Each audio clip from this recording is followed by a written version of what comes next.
we'll just quickly introduce Madhavi and then we'll kick it off from there. So yeah, Madhavi, she's got over 14 years of extremely diverse business experience across banking, retail, and e-commerce. She's been an entrepreneur as well. She's built a D2C bamboo apparel brand.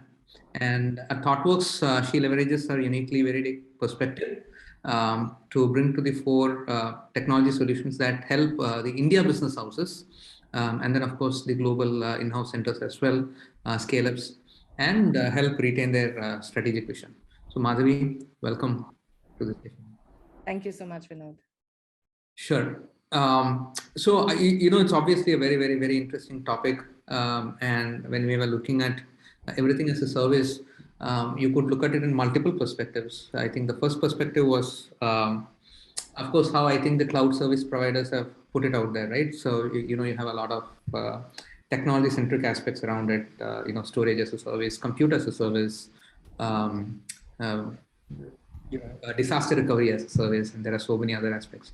And then there is obviously a different stream to this, which is from a business. If you were to wear a business hat, what does everything as a service mean? Does storage as a service just provide a business? Is it the final business outcome, or are there other things as well? So we sort of thought we will look at both from that perspective, and understand where this is going, right? So I'll probably go around the table with Rohit perhaps first, right? So just from a level setting perspective, Rohit, what is your view? Are we just talking about technology here when you say, something or anything as a service, or do you have a different perspective to this? I think when you talk about anything as a service, there is definitely a technology and a business perspective to it, because in a sense, whatever technologies you use, they tend to kind of used by organizations to augment or improve business capabilities or to create new business capabilities. And there's always a context around how do these business capabilities then help an organization either drive customer value, business value, drive profitability, revenue, and growth. So in that context, when you look at anything as a service, of course, you're delivering a certain business capability as a service, which means it's either more efficient, more scalable, or there is a certain amount of investment into a capability that an organization doesn't need to make because it's available as a package and they can kind of plug and play, or they can do it a lot quicker than they would if they had to build it. But then there's also the other context about, okay, fine, now that this capability is easily available for us and it enhances our possibilities as a business to do more with less, or to do more in an area that we wasn't previously accessible for us, or to build a better ecosystem, or to build a better marketplace, or engage with the community in a way that we hadn't thought about before. What are then the business implications of bringing in anything as a service or a platform as a service? So I think there's two contexts to it, and when you have that business context, then you can also kind of take a more like an investment lens to it. Like, is this the right capability that I want to invest in or I want to leverage? And is that investment worth the time and effort that we'll have to put into it? So I think there's both sides to it. Absolutely. Gunjan, given the the markets that you are serving in the recent past, what is your take on anything as a service? Yeah, I think both the markets and the lens that we want to put in this panel discussion, right, of looking backwards. I think service model is not a new thing that we are actually looking at, right? It's always been there. There are a lot of the bundling of services and making a distinguished customer experience out of that has been there, right? Like Rohit mentioned, the tech is now coming into it, and with cloud providers making, or paving the road for us there.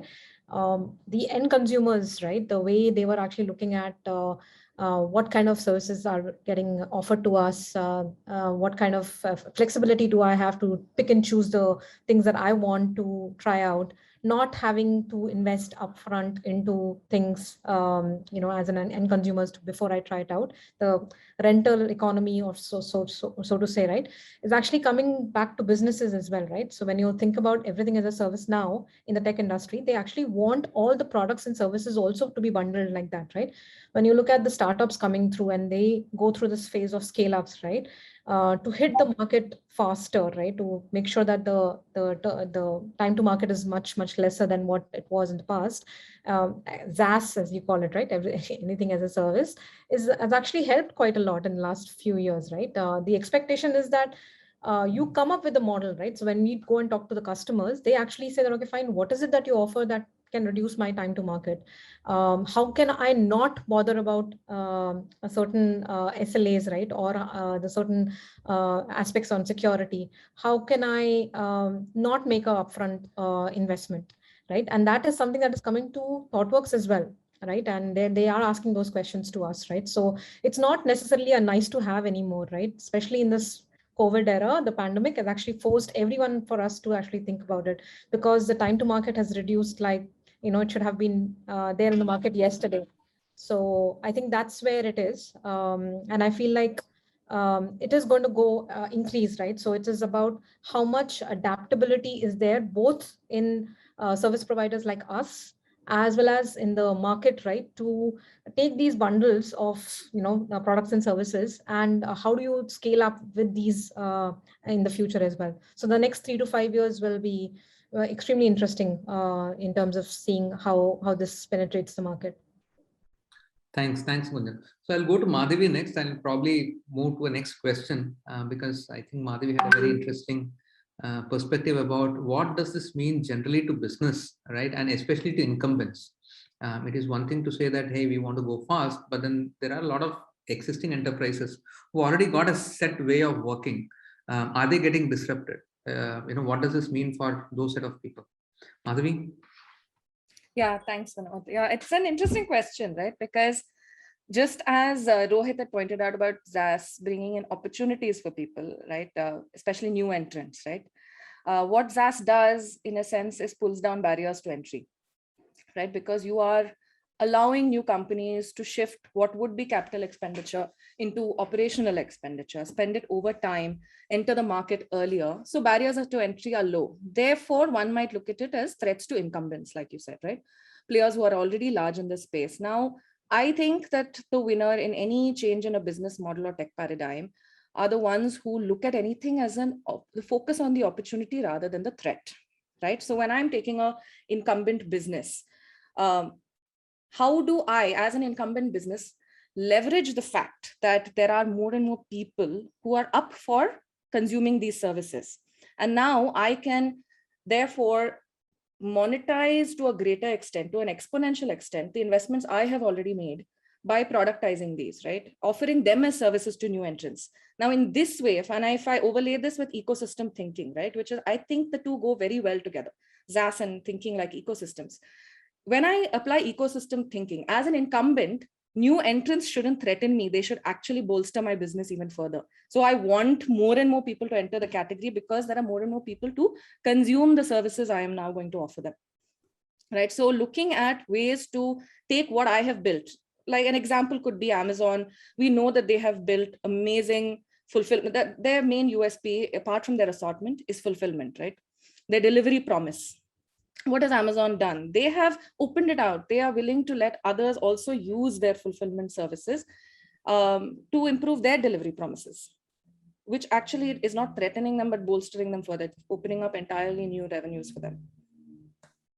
Sure, but one would also say now that Amazon has built this great fulfillment services, they are a definite threat to, let's say, the FedEx of the world or the DSLs of the world, whom, let's say, the other Fortune 500 companies are perhaps relying on so far.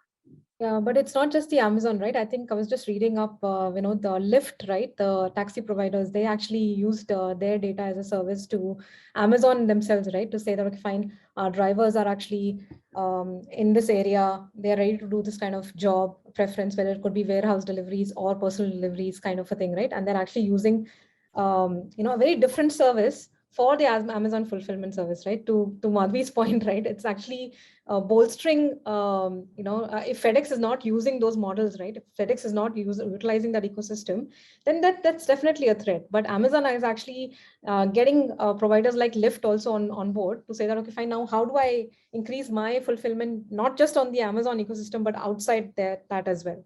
Right. So that, I Yeah. think, it's a good example. And I think a company like FedEx as well, right, would need to then rise to that and figure out what are their opportunities here. So if you take something like an ONDC, for example, right? Now, how are all of these delivery partners, fulfillment partners, looking at this as a way for them to reach way wider audiences with minimal effort from their side? And there'll still always be a market for but even if they're priced at a premium. There might be particular products and services where they want to rely on the FedEx kind of delivery, promise. So how do they look at all of these things, not as threats, but open themselves up further, I think is important. Yeah, just for the audience, ONDC stands for Open Network for Digital Commerce. So you could definitely check that out online. So this is a new initiative that's sort of being supported by the government of India as well, but definitely looks like it will disrupt the commerce world.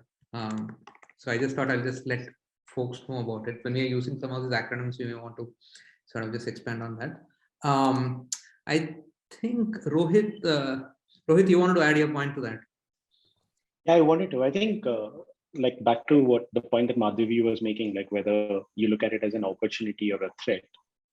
I think that also depends on what is the strategy of that organization, like, and what do they view as their core competency and what do they view as like surrounding kind of competencies that are needed to bolster the business. So in our conversations with clients, anything that is viewed as a core competency, they are very reluctant to kind of use a platform as a service, or they're reluctant to kind of outsource it to anyone else because they always want to keep that in-house. And there's always going to be a certain element of, we need to own this. This is our IP, this is our asset, and we're going to build it ourselves. What tends to happen over a period of time, as the market landscape shifts, there are certain kind of competencies that you have that get commoditized. And you might want to leverage them at a bigger scale, or you might want to kind of counter threats, like how Madhavi was pointing out, how do you turn a threat into an opportunity, right? So in that cases, then those are the ideal areas where you would want the as a service model coming in, either to consume a competency that is gotten commoditized, or if you want to like expand your reach, like in the case of Amazon, they need to scale their logistics business, but they can't do it. The investment is too high for them to make by themselves. So they're going to leverage surrounding ecosystem partners to kind of subsidize some of the investments that they need to make. So it all depends on what's your strategy, how are you kind of establish a competitive advantage, and what are you going to say, this is my core competency and IP, so a lot of that need for that, or where do you apply these technologies, comes from the business strategy.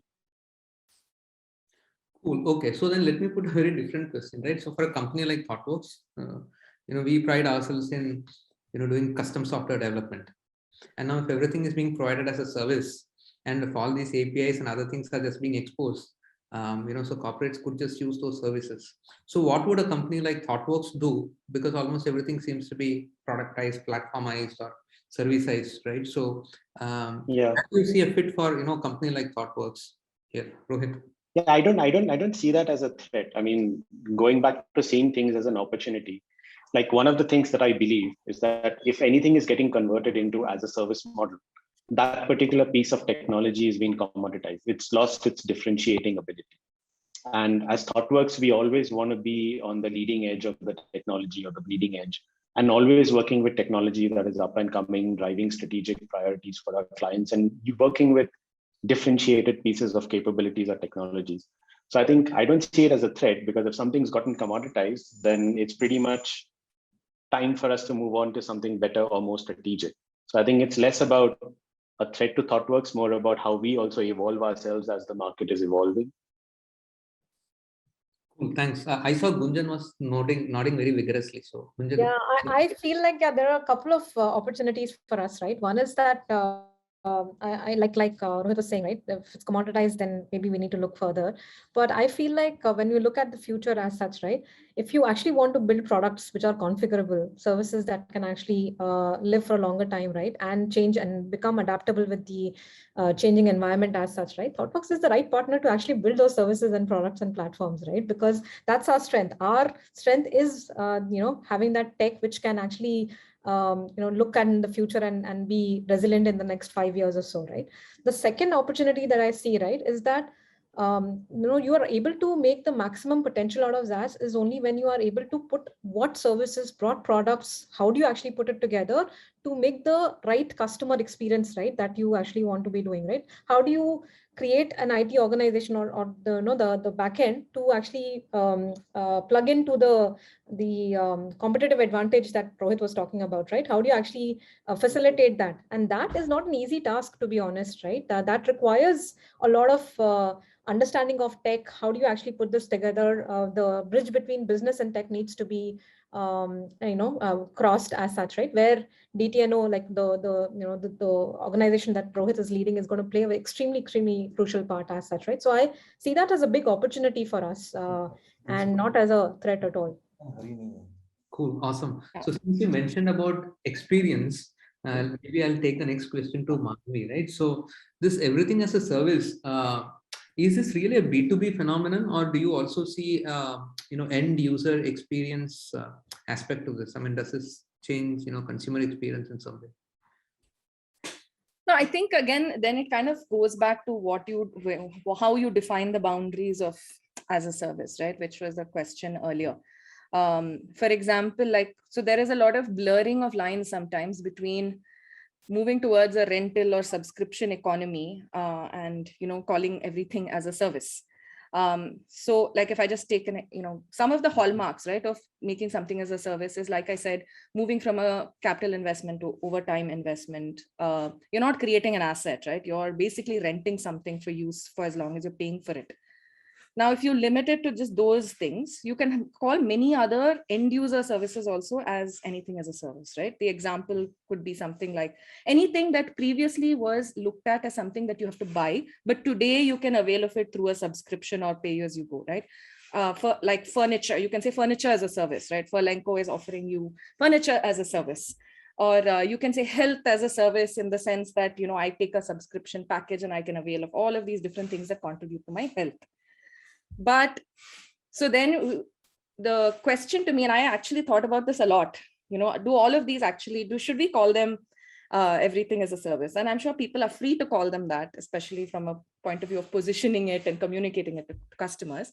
But then I started thinking of the word service itself. Are we using service in its English definition of something that you can avail? Or are we using it in the more technological sense, to like a service-oriented architecture kind of sense? Is it something that I am able to expose as an endpoint, replicable with so many different customers? And that, I think, makes it a little more, it skews it more to the B2B angle that we've been talking about so far, right? And because there you're really talking about how can any business now plug in and just start off afresh. As an individual, can I consume some of these products? Sure, but it's usually to the furtherment of maybe some venture I want to start. But if we widen it to the larger rental economy, purchasing versus purchasing, I think what it does to consumers is it gives them a lot of choice, right? A lot of choice and freedom to not lock themselves into something, to try out a lot of new things, to try out new experiences before they are willing to move forward. Sorry, but so let me ask you this, right? So I'm just staying on with the client experience bit, right? If you sort of take a service from, let's say, banking as a service or something like that, and if I'm a bank who's taken banking as a service, then my ability to differentiate or customize is going to be limited, because I get this platform as a service and it sort of only gives me so much of an opportunity. So how do you differentiate from another bank? Yeah, so I got what you're asking. And actually, so this was sorry, did you want to finish what you're saying? Yeah, sure. So I mean, anyway, since you got what I'm asking, please go ahead. Yeah, I get what you're saying. And I think this also then ties up to what Gunjan was answering before about the opportunity for, say, somebody like Thoughtworks in that space, right? And I would look at the opportunity we have in SaaS on two sides. One is on the consumer side and one is on the producer side. And when I say consumer, I mean any entity who is consuming a SaaS service. And as a producer, any entity who's producing something that can be consumed as a SaaS. And I think Thoughtworks has opportunity on both sides. What you are referring to is a classic example of an opportunity we have on the consumer of a SaaS service, right? So a bank is consuming banking as a service that's offered by some other company. Now, how do they differentiate to their customer? So this is where companies like us come in, right? Because we need to look at what all should you consume as a service, really. Overlay that with your core competencies, like Rohit said. So then overlay it with your core experience, right? What is the experience I want to give my customers by tying myself to all of these SaaS offerings underneath? Will I be able to give the experience that I want? Will I be locked into any vendors? So there is a whole lot of thinking that has to come in on what should we build, what should we consume? How do I abstract it away? How do I decouple my experience from those underlying services? How do I change them when I need to? And are there some of these services that are holding me back? Therefore, I want to, replace them with something custom over time. So that's the kind of work we could do in terms of differentiating, because finally the experience has to differentiate you, right? And on the producer side, of course, like, if you have built something or if you are building something for your own use and you now want to platformize it and expose it to your clients, that is also something where we play in, and we have, in fact. Right. And I'm like, so my role here is as a client principal. So I'm constantly speaking with clients and hearing from them. And I know that we have done it in the past where clients have come to us. We've had an airline, we've had a train company come to us. We build a platform for them and they say, hey, I want to white label this now, offer it as a ready service to anybody who wants to use it. How do we do that? How do we build it in such a way? And that's an opportunity for us. Even today, clients come to us with that need. Sure. Thanks, Madhavi. Rohit has been itching to speak. No, that's what I was, the comment that I was going to make is like the world rarely exists in zeros and ones. It's not black and white. So you remember what happened with cloud, right? When cloud came in, everybody said like, we'll move everything to the cloud. And then it was, okay, everything to the cloud is not working. Everything is off the cloud. And now we have the strategy of hybrid cloud. It's going to be the same thing with the as a service model. You cannot have everything as a service.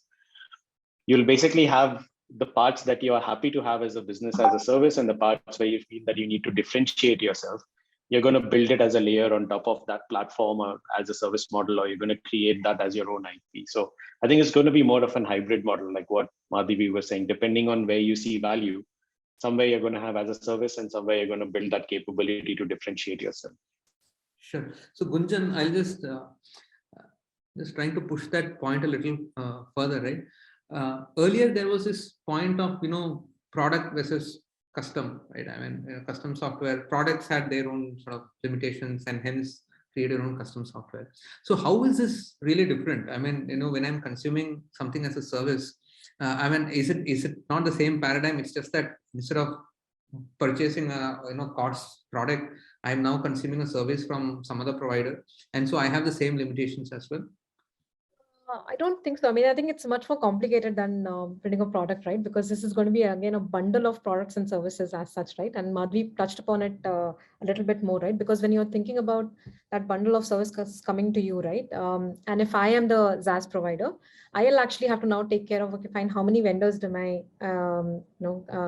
talking to? What are their models? What are their SLAs?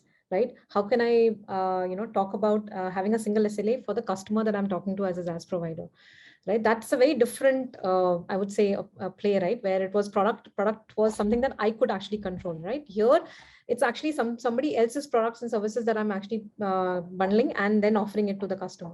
So I feel like it's much more complicated than what a product and versus a service was. Limitations, I think that limitations are more and less at the same time, because more in the sense that you will have to sort of think about this complicated ecosystem that you're building with different services and products, but less in the sense that you actually can pick and choose what you want, right? So when you're putting together this bundle, you can actually say, okay, fine, this product does not offer me this particular capability, so I can actually bring in something else, right, to create this bundle in terms of the configurability of what I want to offer to my client. So there is both, I feel that that's happening here. Sorry, Rohit, go ahead. Yeah, no, I think it also helps to kind of put an example on the table. So like I remember in my monster.com days, which is like the early 2000s, Monster had its own data center because that was the only way that you could kind of deliver a reliable web service to the end users. You had to build your own data center, and there was a huge amount of investment in terms of setting up a NOC and buying all the servers and storage and everything and having a team that maintains it. If you look at it now, then over a period of time, you have all of these services that have come along, like AWS. So now, if you're running a massive website, you don't need to have your own data center. You can basically buy it on demand from AWS. You can scale your compute power up and down. And that gives you that flexibility in terms of not having to make that upfront heavy investment, and also gives you the flexibility to scale up and down based on the needs that you have or what you consume. So pretty much you have the same capability that you had before, but you have a lot more, let's say, financial flexibility and also the ability to scale your services up and down a lot quicker than you would have if you had your own data center. So I think that's where I think the as a service model kind of really adds value to a lot of the businesses, gives them that very asset light model that they can keep scaling and invest money in the right areas of the business that they view as the ones that are going to push the business growth ahead, and then give them that flexibility to move up and down as they see their business scaling or growing. Second, right, is that they're not tied into a vendor as such, right? Like for now also as a product, right, you had to buy licenses. You had to put some sort of skin in the game, right? To say, okay, fine, we will buy your licenses for the next 3 years. So there was a lock-in period. With SaaS, that's not there, right? And that's a very different thing as well, that flexibility that our customers have today. Most of them are pay as you go, I think, Elastic and pay as you go. Yeah. Sure. But I do believe, while that may be true, it's not that easy. The switching cost of moving from one platform to another platform or one service provider is not going to be as trivial for sure, because I'm sure they're probably holding a lot of the data, transaction details, and a bunch of things that won't easily shift. So you may not be able to do as much client services. But yes, it's definitely not as, I guess, complicated as, if you had bought a product and then, you were sort of completely reliant on that. But that now brings the next question, right? So I think overall, from a value chain perspective, you have a completely new entrant here. Someone who's creating this, I'm using the word platform maybe loosely. Somebody is providing something as a service. And earlier this was not there, but they have sort of entered into this value chain. And that starts changing the dynamics of the value chain itself. So if there is so much value that's created through that supply chain, more often than not, these platform providers end up taking the lion's share of the profits, for lack of a better word. Do you have any comments around that and how that's really going to play out as we move forward? Let me go with Gunjan. Yeah, I think it's very hard, right? I think it's something that we'll have to look and watch and see, right? To be honest, Vinod, while like Madhvi was saying, right, it really depends on what you're giving to your end customer, right? And what is the configurability that you're actually offering with respect to the product and the platform that you're actually building on, right?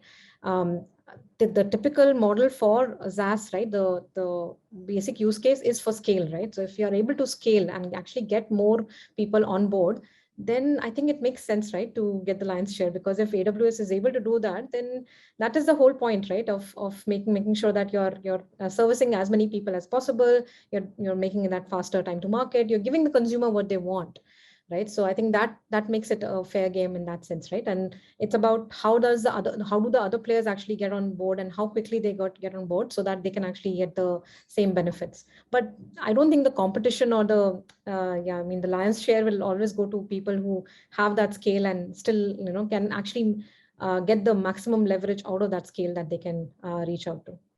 Sure, thanks, Gunjan. Rohit, did you have anything to add to that?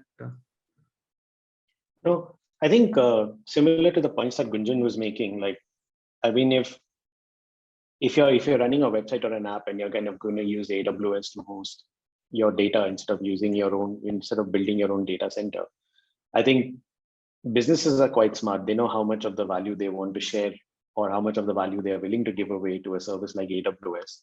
And that's why your pricing and revenue models are structured like that. So no one's going to actually get into a model where if I'm earning 10 rupees, I'm be happy giving AWS 8 rupees, because I would have worked out my economic model or business model in such a way that I know how much I want to spend with AWS. And then I'm going to look for a service that kind of fits into those parameters. Like, okay, let's say 10% of my revenue is going to go into a data center. So I'm going to spend 1 rupee with AWS and I'm going to spend 10.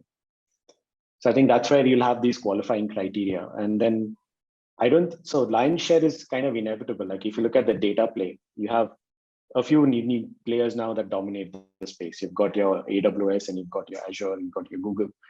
And that's inherently built into the as a platform service, because as your platform scales and you service more businesses or you service more users, it becomes economical for more users. So that's where you have your newer business models from digital native business models. Like it's like a network effect, right? The more people on that platform, the lower the cost for the users.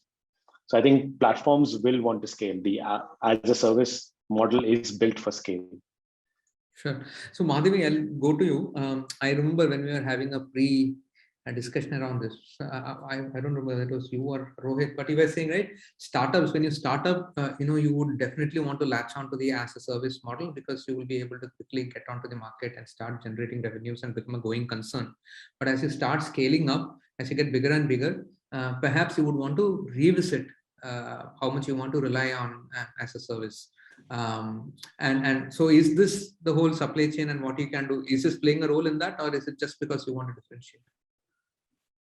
Yeah, so I think there are a couple of factors, right? So when in the initial stages, and I don't think it's linear also, in the sense that it's only early stage that will avail of SaaS, and then at later stages they go fully custom, right? It actually doesn't play out entirely that way. Yes, there is an advantage that it gives at the early stage, where you decide what are the main things that will differentiate my experience or my offering. I will try to build just that much and leverage a bunch of things that are available to me to lower my costs and my time to market. And then over time, I will start looking at what of these things should I replace, if at all. And various factors can play a role there. One is, of course, things like now how beholden, for want of a better word, am I getting to a single vendor, right? Am I becoming too overly dependent on this vendor in the manner that it's going to become a threat to me? Is it hindering anything in the further experience I want to offer? When I overlay it with my core competencies, like Rohit had said earlier, am I giving away too much that is core to me to someone else? But there is also another very vital question to ask, which is, and it's, I think the answer to this question, which is where you'll see even more mature companies purchasing things that actually are core as well. And that is, can I do it? Can I build it any better? Because even if it is core to you, and especially also if it's core to you, and you cannot do any better than what's the best out in the market, you're doing yourself a disservice then by building it, right? It's like, I'll go to the same example to keep the same train going, the logistics example, right? Fulfillment or delivery promise is core to any e-commerce company. It is one of the key things I need to offer my customers. So now if I've set up an e-commerce business, over time, I've decided, okay, maybe I should build my own logistics now and not leverage, say, FB and all. But the question is, can I do it better? If I'm not going to be able to do it better, even though this is core to me, and especially because it's core to me, I still will stick with it. So it's going to be all of these factors. Is it core? How does it tie my experience down? Am I getting threatened by being locked into a single vendor over too much time? And can I do it any better? Sure. Yeah, I just wanted to add, like, Please go on. No, I just wanted to add an example just for that question. This is a personal example. So before I joined Thoughtworks, I was working on my own data startup, which was a machine learning and AI startup. And in the event of kind of building and hosting our product, in the initial stages, we decided to go with a dedicated server and not really use all the AWS capability that we had available for us. Because when in the beginning we were starting off, we were servicing 8 to 10 businesses, and there were a certain number of data lines that we were streaming in real time, which didn't really justify the AWS cost, because AWS was working out more expensive for us. But we had that cutoff point that once we reached the scale where we're ingesting so many lines of data or so many data points, it would then make sense shifting to AWS. So even as a startup in the initial stages, we couldn't afford AWS. We had to reach a certain scale and a volume to justify us using a data service. So I think it's very contextual, and when does it make sense to use as a service and when not. And it's not always the fact that if you use as a service, it's going to be cheaper. Sure, thanks. We'll take a couple of audience questions. So Yamini has asked a question, is SaaS leading to a plug-in economy rather than, having, or creating an overall product, and, is a differentiation for a customer will be based on which niche service he gets, or is it just getting plugged in from the available marketplace? I think we sort of responded to this question, saying that while there could be a level of generalization, there are possibilities for us to be able to customize on top of that and add those additional layers of customization so that an end user can continue to get hyper customized kind of services. Yamini has also asked another question, which is quite interesting. Would SaaS make compliance all the more difficult? For example, GDPR compliance and other things, especially with a multi-vendor situation coming in. It is an interesting question. Gunjan is smiling, so maybe I'll go with you first. No, I was smiling because I was thinking maybe we should get regulation and compliance as a service as well, right? Checks on top of whatever we are getting. But that's a very good question, right? I think it will get complicated, to be honest, right? Because especially like GDPR, data privacy regulations, right? That are very stringent. How do you actually make sure that this is consistent across multiple vendors? Again, I keep referring to bundling, right? Like if there are bigger players like Amazon or Google or Microsoft, right, in here, then it's easier because they have certain standards that they have to sort of comply by. You can actually create SLAs for that. But if you have smaller players, folks that are just starting off and you're actually, talking to them, then it becomes a lot of overhead, right, to make sure that they are complying with these data privacy laws, also regulations, right? So you might be in an industry which is heavily regulated, like banking, like insurance, right, which require you to actually be more focused on these things. And that definitely becomes an overhead. And so it goes back to what Rohit was saying, right? Not every time SaaS will be beneficial. There will be things that you'll actually have to trade off, and overheads will come. In fact, just thought I'll add, because I was recently involved in a project exactly to do with what Yamini's question is, right? So this client basically, of course, is leveraging multiple different services, for say marketing campaigns, then transactional SMSs, emails, like there's so many things involved here. All of these were services that were individually picked up over time without a cohesive design guiding the whole solution, right? Now, what is the problem the client facing now? To comply with certain compliance regulations around how I communicate with a customer, how I log my communications, ensure I'm not reaching out to the same customer at more than X frequency, etc. These are all norms they have to comply with, which they are struggling with because each of these are separately logged, right? Separately stored. So now they came to us saying, how do I bring all of this together? What kind of abstraction do I build on top of my workflows, on top of my various correspondences, where one, I'm able to log everything that's coming in, and two, I'm also able to make whatever reportings and all of that I need to do for compliance. How do I adhere to all of that? So I think that the whole thing the crux lies in the designing of the solution, and rather than just picking up things along the way and just saying, okay, I'll just add this in and I'll add that in.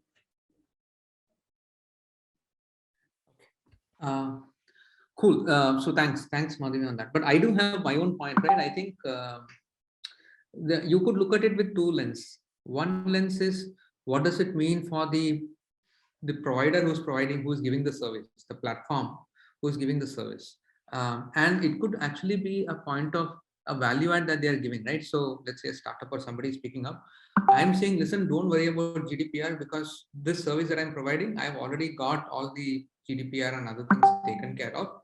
This comes with all the data protection and other things that you have. Just use and do the way we ask you to do, and then you're taken care of. So that's definitely perhaps a positive that this platform provider can actually tell this startup. Of course, it's an overhead for the platform provider also, because you may have a bunch of different set of companies who may or may not completely align with how that data or service is supposed to be used. So they may be at they will have a lot more overheads to make sure that their overall platform continues to comply with those regulations. So I think there is an overhead for the platform provider, but it's also a point of value that they can go and tell their potential customers that, hey, this is the reason why you should come and avail of our services. So that's, I think, one sort of way to look at it. Of course, I mean, if you are someone who's trying to avail of a service, you want to make sure some of these things are available on that platform before, this could be one of your parameters, or you're buying checklist that you want to make sure before you decide, from whom you want to purchase that service. Rohit, you had unmuted first, so I'll go. Some of the conversations that at least I've had with clients from a regulatory and compliance perspective, and this is in the European context when GDPR and all was getting implemented, is that businesses, like most of the banks that I was working with, they were very happy to offload GDPR compliance and the whole task to another platform provider or as a service model, because working with regulations and compliance also has its own overhead, where you have to keep track of what is that regulation, what is that compliance, and regulatory compliance things change very often because of the policy changes. And that means you always have to keep updating your platforms, your hardware, your software to be in compliance. So they're more than happy to offload it because it's an overhead. Like if you're a banking company, your core competency is your lending algorithms or your retail banking service. You don't want to take on the overhead of compliance. You would rather offload it to a platform provider who's going to do it for 10 people. And hence they are kind of going to put in that overhead themselves and then spread it across 10 clients or 15 clients or whatever it is. So I think my conversations around regulation and compliance is like, at least in the banking context, is they're very happy to offload it to the as a service model. Thanks, Rohit. Gunjan, you want to go next? Yeah, no, I was just saying that while that's true, right? They're actually happier to offload compliance and regulations to platform providers. The liability becomes a big issue, right, for the platform providers as well, right? Because the liability then gets shifted from banks and insurance companies to the platform providers. And to keep up with regulations, right? It's a big task, right? I don't know how much, right? Like, for example, like I was saying, bigger players it's easier for them to actually keep up with these regulations and the liability clauses that get put in. For smaller players, smaller and medium-sized players, right? It's very difficult, right? So if I expect a platform provider, right, to sort of be a medium-sized company, then the liability is like really huge for them, and the changes and the way you have to upgrade the platform and the products, right, to keep up with the regulations, because that's becomes urgent important for most of these companies is also an overhead for the platform provider. So that's what we have to keep in mind, right, from a consumer perspective, whether we'll be able to, whether the person or the organization that we are getting engaged with, whether they'll be able to keep up with this or not. Because ultimately the liability will be of the bank or the insurance company, and that will get transferred to the vendor. So just something that we'll keep in mind as well. Yeah, so this takes me to that. I keep hearing about this question about, even regulations keeping up to date with what's happening with technology, right?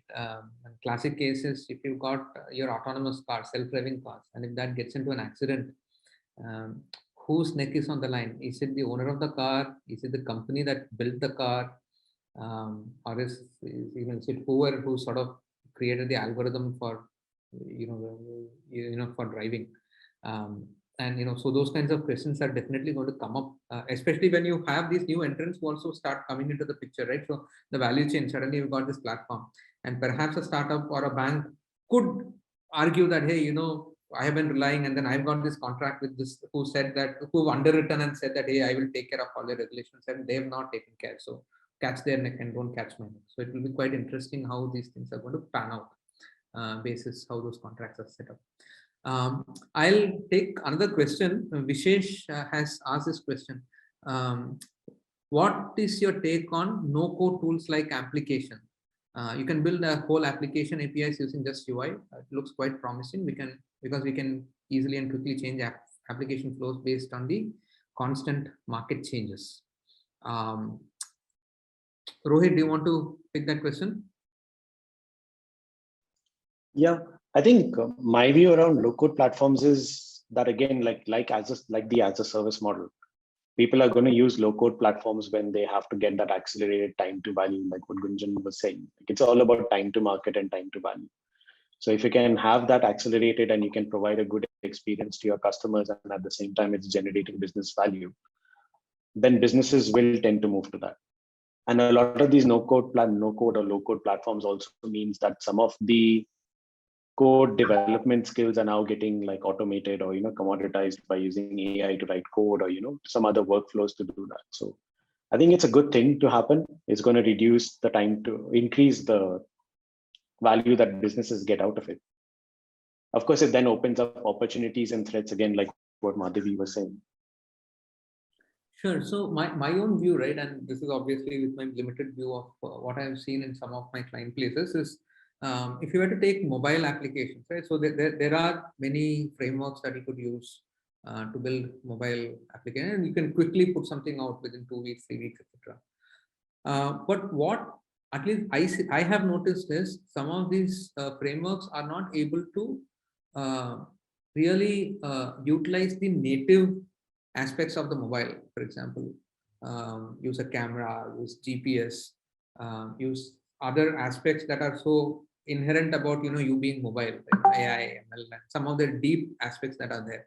And so then we eventually go back to a native kind of this thing, especially when you want to start customization, provide greater user experience, and so on and so forth.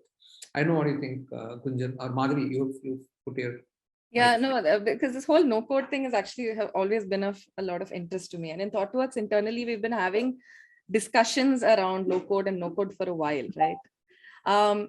And here's the thing, I think the stance people tend to take quite often is that, it's great for doing some prototyping, testing out something quickly. So it helps in engagements where we're saying doing rapid prototyping, idea to market, that kind of stuff. But hey, it's at the end of the day, we're still going to need to do everything custom, etc. I think just like with everything else, all of that will change. There will be time where you'll be able to do way more with no code and low code than you are today. And I think, honestly, I think Thoughtworks, we need to embrace it more. And it comes again to looking at the opportunity rather than the threat, right? You might think that no code, low code makes people like us obsolete, but it doesn't. Again, you have to think about how can we leverage this to do better? Because what it's doing is, okay, it's taking away, say, the need to actually write a lot of code, but the thinking behind how do I design the solution is still very much going to be there. How do I effectively use this no code platform to build the right experience for the customer is still going to be there. And we can't wait till the point where no code is suddenly able to do phenomenal things before we start picking it up.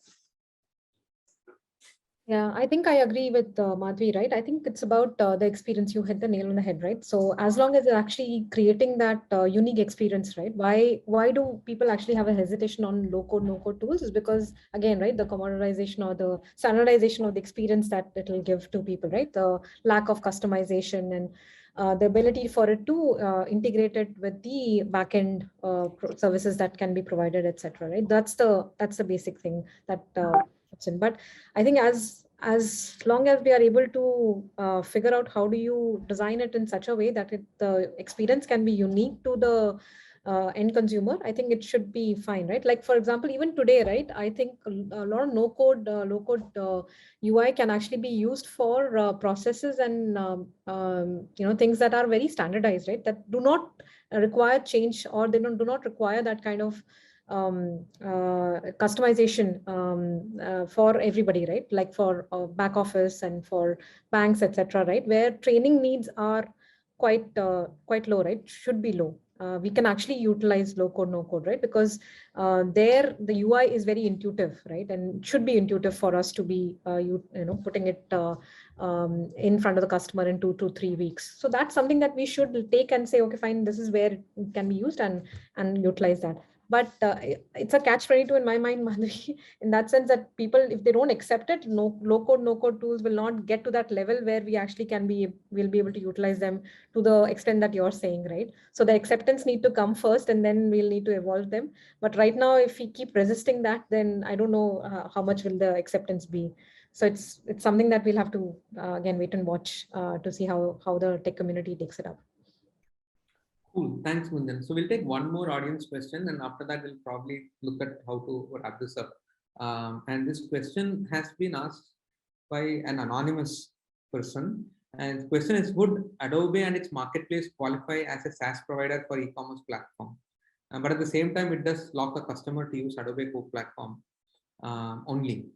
So maybe I can check with Rohit. What's your view on that?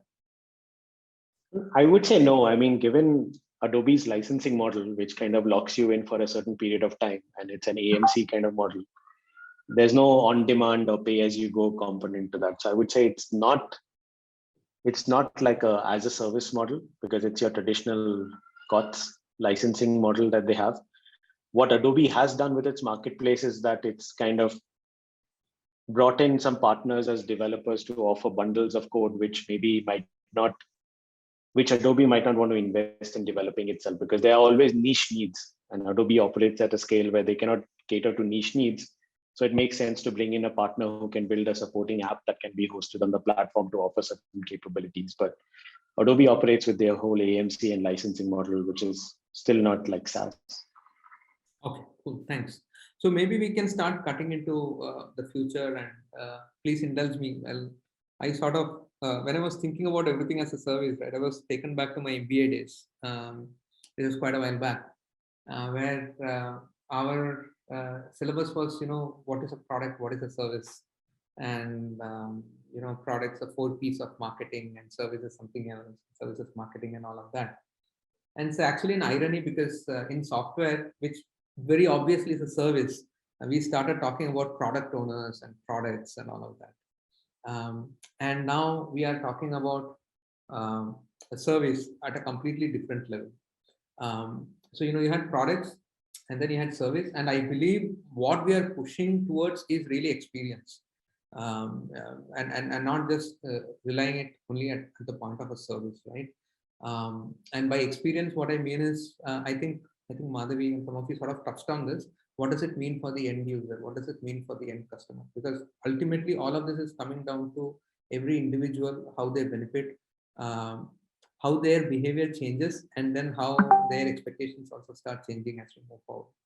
So from that standpoint, I actually believe that, what we typically call as this 4th industrial revolution and so on and so forth, I think there's a lot of convergence that could potentially be happening, right? So you've got IoT devices, how that starts playing into everything as a service.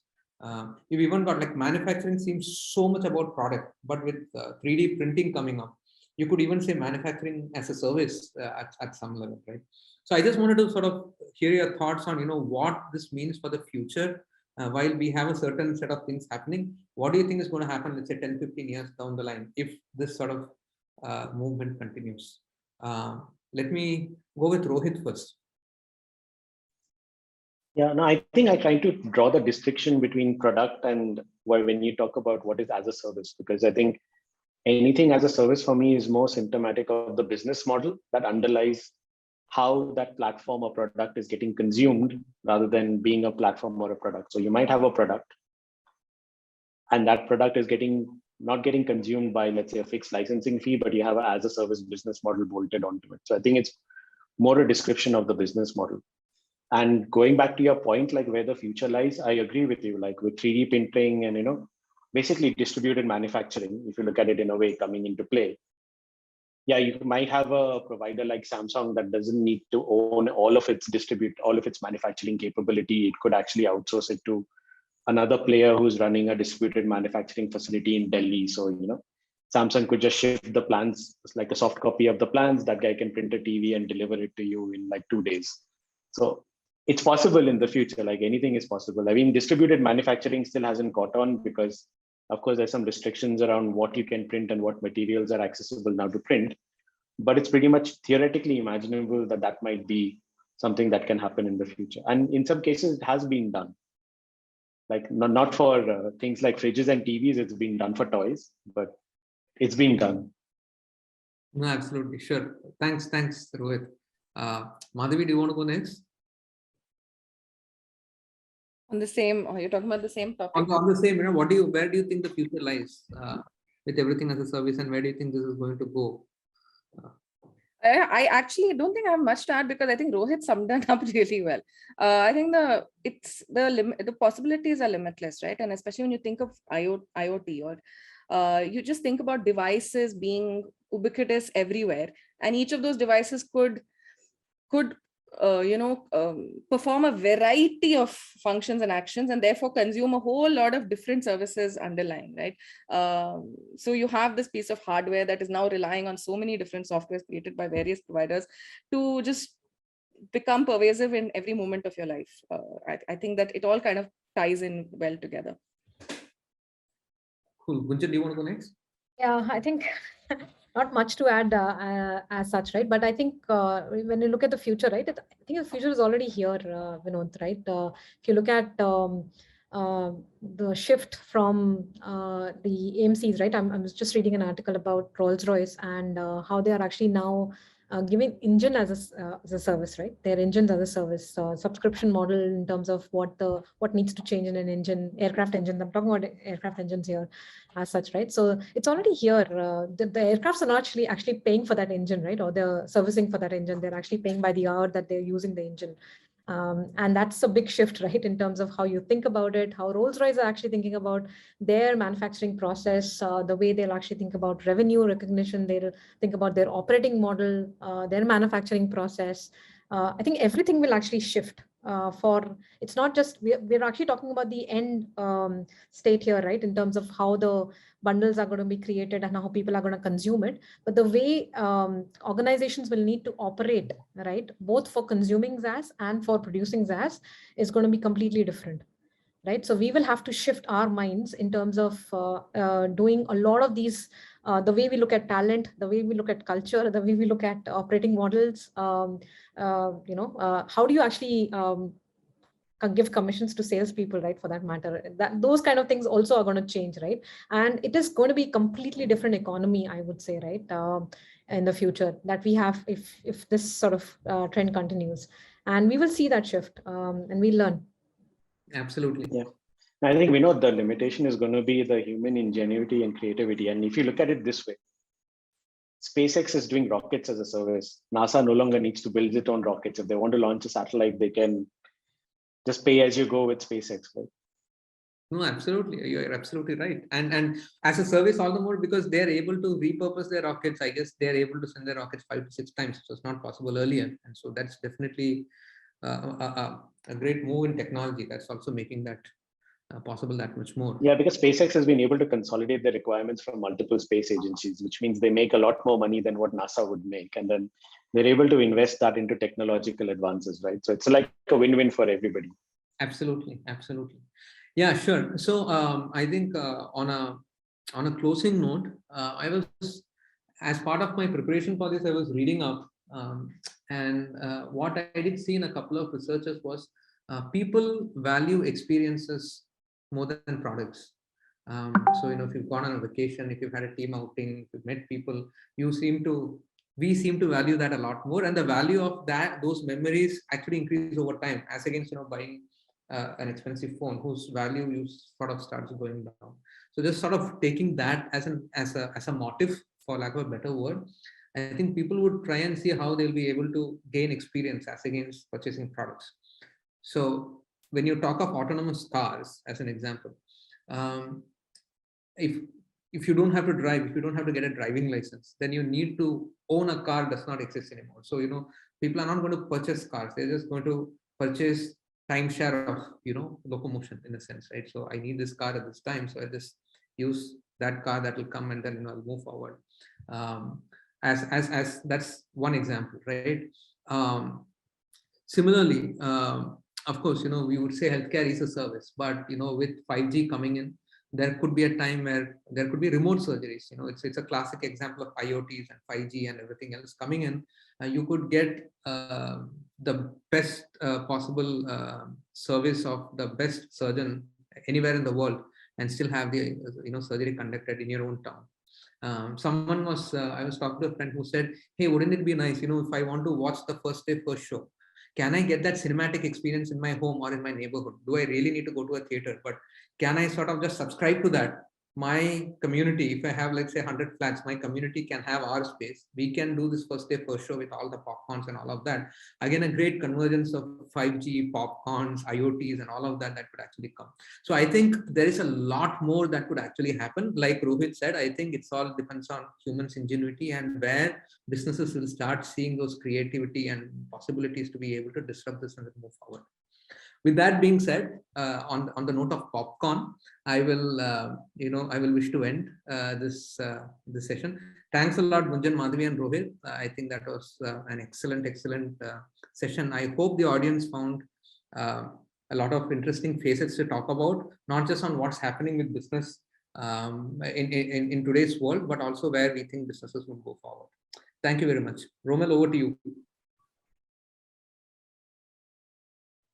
Hey, thanks, Vinod. Thank you, Rohit, Gunjan, and Madhvi for sharing your valuable perspectives and your wisdom on anything as a service. And Vinod, thank you so much for seamlessly driving the discussion and asking enthralling questions.